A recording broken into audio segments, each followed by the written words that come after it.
በምስራቅ ወለጋ ከባባድ አዳዲስ ውጊያዎች ተከፍተዋል። 3 ወረዳዎች በቁጥጥር ስር ገብተዋል። ፋኖ ወደ ቀጠናው ገብቶ የማረጋጋትና አካባቢውን የመታደግ ስራ ላይ መሆኑ ተሰምቷል። ቀዳሚ መረጃችን ነው። በ4 ኪሎ ከባድ ውጥረት በወታደራዊ አዛዦች ውስጥ ነግሷል ሲባል መሪው ብርሃኑ ጁላ እንሞታለን ሲሉ ተደምጠዋል። የኢታማዦር ሹሙ ምላሽ አነጋጋሪና ትኩረትን ስቧል። በሌላ በኩል አፋብን በድል ጉዞ ላይ መሆኑ ተገለጸ።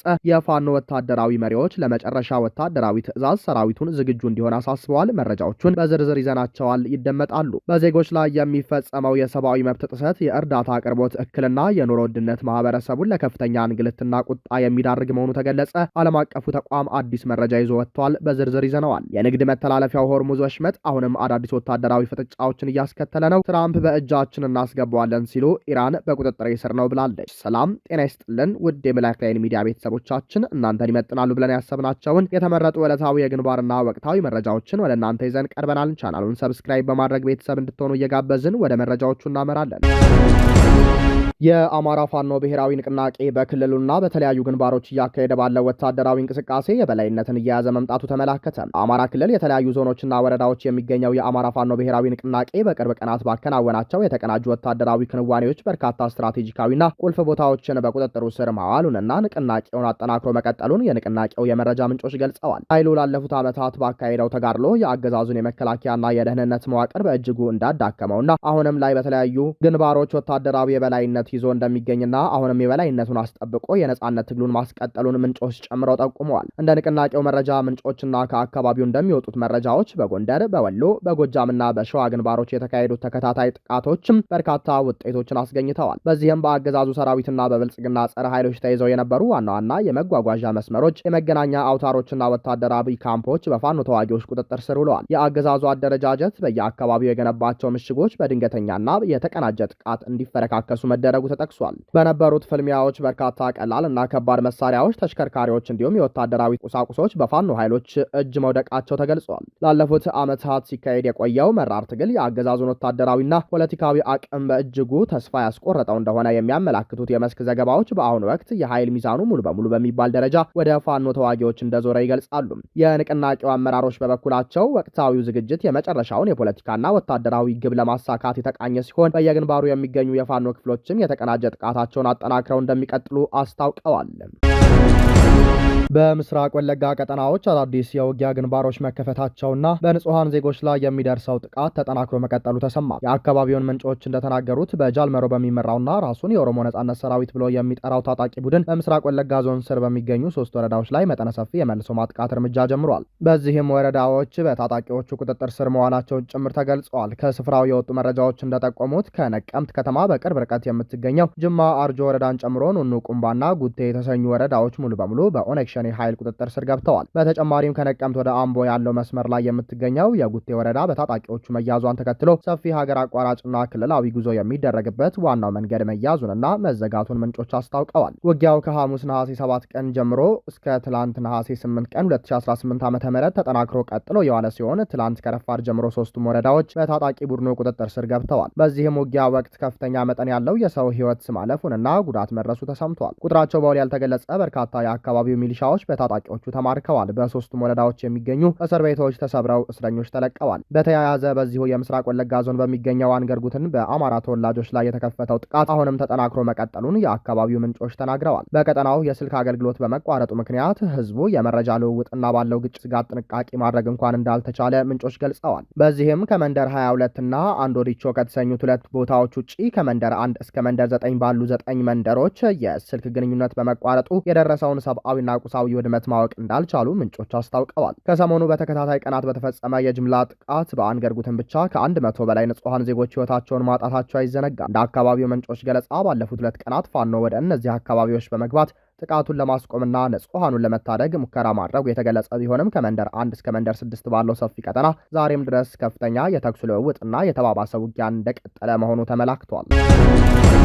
የአገዛዙ የሰራዊት አመራሮች ከባድ ስጋት ውስጥ ናቸው ተባለ። በ4 ኪሎ የተፈጠረው የፖለቲካና ወታደራዊ ውጥረት መባባሱም ተሰምቷል። የብልጽግና ኢታማዦር ሹም ብርሃኑ ጁላ በልዩ ዘመቻዎች እዝ የ2018 በጀት ዓመት ማጠቃለያ ስብሰባ ላይ ተገኝተው ያደረጉት ንግግር በሀገሪቱ የፖለቲካና የወታደራዊ ምህዳር ውስጥ ትልቅ መነጋገሪያና የጦርነት ውይይት መነሻ ሆኗል። ብርሃኑ በንግግራቸው ወቅት ህወሓትና ሻዕቢያ በኢትዮጵያ ብሔራዊ ጥቅም ላይ የክህደት ኃይሎች ናቸው፣ ባንዳ ለሆዱ ሲሞት እኛ ለሀገር ሉዓላዊነት እንሞታለን በማለት የሰነዘሩት ጠንካራ ወቀሳ በሀገር ውስጥና በውጭ ያሉ የፖለቲካ ተንታኞች እንዲሁም በህዝብ ዘንድ የተለያየ ትርጉምና የሰላ ትችትን አስተናግዷል። በስብሰባው ላይ የተገኙት ብርሃኑ ጁላ የልዩ ዘመቻዎች እዝን የውጊያ ማርሽ ቀያሪና የሀገርን ደህንነት ለማስጠበቅ የታቀደ ዋና ስትራቴጂካዊ መቺ ኃይል እንደሆነ ገልጸዋል። በንግግራቸውም ህወሓትና ሻዕቢያ ከሌሎች የባዕዳን ኃይሎች ጋር በመተባበር ኢትዮጵያን ለማዳከም የሸረቡት ሴራ በሰራዊቱ ጽናትና ዝግጁነት ምክንያት ሳይሳካ መቅረቱን መግለጻቸው በርካቶችን ፈገግ አሰኝቷል። ገና እየመጣና ያልተጀመረን የጦርነት ዝግጅት ተመክቷል ብሎ ድንፋታ ማሰማት ራስን ማሞኘት ነው ሲሉ የፖለቲካ ተንታኞችም ገልጸውታል። ሁለቱ ኃይሎች የሀገሪቱን ብሔራዊ ጥቅም አሳልፈው በመስጠት ኢትዮጵያ የባህር በር እንድታጣ አድርገዋል ሲሉ ብርሃኑ ከሰዋል። ሰራዊቱ ለሀገር ውስጥ ሰላም መረጋጋትና ለየትኛውም ውጫዊ ወታደራዊ ጥቃት ፈጣን ምላሽ ለመስጠት በከፍተኛ የውጊያ ዝግጁነት ላይ እንደሚገኝ ብርሃኑ ቢያሳውቁም የሰራዊቱ ነገር መሬት ላይ የፈሰሰ ውሃ መሆኑ አይዘነጋም። በመከላከያ መሪው ንግግር ላይ ሰፊ ትችት የሚያቀርቡ የፖለቲካ ተንታኞችና የማህበራዊ ሚዲያ ተከታዮች እንደሚሉት ይህ ንግግር በቤተ መንግስቱና በወታደራዊ አመራሩ ዘንድ ያለውን ከፍተኛ ስጋትና አለመረጋጋት ቁልጭ አድርጎ ያሳየ ነው ብለዋል። የሀገር ውስጥ የፖለቲካ ችግሮችን በሰላማዊ መንገድ ከመፍታት ይልቅ ከዚህ ቀደም እንደመስሳለን፣ እንገድላለን በሚል የዛቻ ቋንቋ ይናገሩ የነበሩ ወታደራዊ መሪዎች አሁን ላይ ለሀገራችን እንሞታለን ወደሚል የፍርሃትና የስጋት ንግግር ተሸጋግረዋል። ይህ የሚያሳየው ሰራዊቱ ድንበር ተሻጋሪ ወራሪን የሚጋፈጥ በሚያስመስል የመሸበር ስሜት ውስጥ መውደቁን ነው ሲሉ ተንታኞች የብርሃኑን ምላሽ በአተኩሮት መመልከት እንደሚገባም ገልጸዋል። ብዙዎች እንደሚሞግቱት በሀገሪቱ ውስጥ ለተፈጠረው የእርስ በርስ ግጭትና የደህንነት መበላሸት ተጠያቂ የሆኑ ወታደራዊ መሪዎች አሁን ላይ የሀገርን ሉዓላዊነትና የባህር በር ጥያቄን እንደ ሽፋን በመጠቀም በስልጣን ላይ ያለውን ስጋት ለመሸፈን እየሞከሩ ይገኛሉ። በአሁኑ ወቅት በኢትዮጵያ በሰሜኑ በምዕራቡና በሌሎች አካባቢዎች ያለው የደህንነት ሁኔታ አሁንም በስጋት የተሞላ በመሆኑ የጦር ኃይሎች አመራሮች የሚያስተላልፏቸው እንደዚህ ያሉ ጠንካራ መልእክቶች የሰላም አማራጮችን ያጠቡታል። በግጭት ውስጥ ካሉ አካላት ጋር የፖለቲካ ውይይት የማድረግ እድልን ያደናቅፋሉ። የራሳቸውን የፍራቻና የፈራ ደግሞ ለጭካኔ እጅግ ተገዢ በመሆኑ ራሳቸውን የብልጽግና ባለስልጣናት በፈጠሩት ፍራቻና ስጋት በህዝቡ ላይ ምህረት የለሽ አጥፍቶ ጠፊ እንዳይሆኑ ከወዲሁ ህዝባዊ ዝግጅት እንደሚያስፈልግ ተንታኞች ጠቁመዋል። ሰራዊቱ ከሀገር ውስጥ ኃይሎች ጋር በሚያደርገው ፍልሚያ የወታደራዊ መሪዎች ንግግር ይበልጥ ውጥረቱን እንዲያጋግለው ያደርጋል። ከጎረቤት ሀገራትና ከቀጠናው ኃይሎች ጋር ያለውን ዲፕሎማሲያዊ ግንኙነት ወደ መስመር መሳት ሊመራው ይችላል የሚል ስጋት ፈጥሯል። የብርሃኑ ጁላ ንግግር የሀገሪቱን ወቅታዊ የደህንነትና የፖለቲካ ቀውስ በጥልቀት ያሳየ ሲሆን በወታደራዊ አመራርና በህዝቡ የሰላም ፍላጎት መካከል ያለው ልዩነት እየሰፋ መምጣቱን ጠቋሚ እንደሆኑ ተገምቷል። እናም ይላሉ ተንታኞች ኢትዮጵያውያን በእነዚህ የቀድሞ ምርኮኞችና ዳንሰኞች ወታደራዊ መሪዎች መሸነፍ ውስጥ የሚመጣው የበቀል እርምጃ የከፋ እንዳይሆንና ሀገርን ወደ መበተን እየገቡ በመሆናቸው ሀገራዊና ህዝባዊ አንድነትን በማጎልበት ያለ አንዳች ሀገር ፈረሳ ካሉበት እንዲወገዱ መስራትና ማበር ይጠበቃል ሲሉ አሳስበዋል። በኢትዮጵያ ያለው የሰብአዊ መብት ጥሰት፣ የእርዳታ አቅርቦት እክልና የኑሮ ውድነት ህዝቡን ለከፍተኛ እንግልት መዳረጉ ተገለጸ። የአውሮፓ ህብረት እንደ አውሮፓውያን አቆጣጠር በ2025 በዓለም ዙሪያ የነበረውን የሰብአዊ መብቶችና ዲሞክራሲ ሁኔታ አስመልክቶ ይፋ ባደረገው ዓመታዊ ሪፖርቱም በኢትዮጵያ ያለው አጠቃላይ የሰብአዊ መብቶች ጥሰት፣ የእርዳታ አቅርቦት እክልና የተጠያቂነት ሁኔታዎችን በተመለከተ ሰፊ ማብራሪያ ሰጥቷል። ይህ በሀገሪቱ እየታየ ያለው የደህንነትና የፖለቲካ ቀውስ ህዝቡ በአሁኑ ወቅት ከሚጋፈጠው ከባድ የኑሮ ውድነትና የኢኮኖሚ ጫና ጋር ተደራርቦ የዜጎችን ህይወት የበለጠ እያሰቃየውና እያመሰቃቀለው ይገኛል ብለዋል። በአውሮፓ ህብረት ሪፖርት መሰረት እንደ አውሮፓውያን አቆጣጠር በ2025 በኢትዮጵያ በተለይም በአማራና በኦሮሚያ ክልሎች የሚካሄዱት ግጭቶችም የዓለም አቀፍ ሰብአዊ ህግ አይቼል ጥሰቶች እንዲባባሱ ማድረጋቸውንና የሰብአዊነት ሁኔታው አሁንም እጅግ አሳሳቢ ደረጃ ላይ እንደሚገኝ ተገልጿል።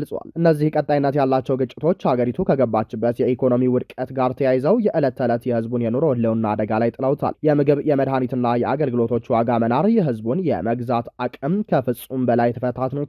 ከዚህም በተጨማሪ የተከሰቱት ግጭቶች የተቸገሩ ማህበረሰቦች ዘንድ ደርሶ አስፈላጊውን እርዳታ ለማቅረብ የሚደረገውን ጥረት አደናቅፈውታል። በዚሁ ዓመት ውስጥ ከ90 በላይ የእርዳታ ሰራተኞች ታግተው የተወሰዱ ሲሆን አብዛኞቹ እገታዎች የተፈጸሙት በአማራ ክልል እንደሆነና ከእነዚህም መካከል ቢያንስ የአንድ እርዳታ ሰራተኛ ህይወት ማለፉ ተረጋግጧል። በአንድ በኩል የነጻ ገበያና የፖሊሲ ማሻሻያ በሚል ምክንያት በህዝቡ ላይ የተጫነው የኢኮኖሚ ጫና፣ በሌላ በኩል ደግሞ እርዳታ እንኳን ለተቸገሩ ወገኖች በነጻነት እንዳይደርስ የደህንነት መበላሸቱ መደራረቡ የህዝቡን ስቃይ አባብሶታል። የአውሮፓ ህብረት የሀገሪቱን አስቸኳይ የሰብአዊ እርዳታና የጥበቃ ፍላጎቶች ለማሟላት ወደ 80 ሚሊዮን ዩሮ የሚጠጋ በጀት መመደቡንም አስታውቋል። በሌላ በኩል በመስከረም 2025 በተካሄደው 60ኛው የሰብአዊ መብቶች ምክር ቤት ስብሰባ ላይ የአውሮፓ ህብረት በ42 ሀገራት የተፈረመ የጋራ መግለጫ ያቀረበ ሲሆን መግለጫውም በኢትዮጵያ ባለው የሰብአዊ መብቶችና የሽግግር ፍትህ ሂደት ላይ ያለውን ጥልቅ ስጋት መግለጹን አስታውሷል። የአውሮፓ ህብረት ልዩ መልእክተኛም በተጠያቂነትና በሽግግር ፍትህ ዙሪያ ከተባበሩት መንግስታት ድርጅት አካላት ከቀጠናዊ ድርጅቶችና ከሲቪል ማህበራት ጋር ውይይት ሲያደርጉ መቆየታቸው ተጠቅሷል። በአጠቃላይ በሀገሪቱ ያለው ግጭትና የተጠያቂነት ማጣት ህዝቡን ለሰብአዊ መብት ጥሰት ብቻ ሳይሆን መሰረታዊ የህይወት ፍላጎቶችን ማሟላት ለማይችልበት የከፋ የኑሮ ጫና ዳርጎታል ሲል በሪፖርቱ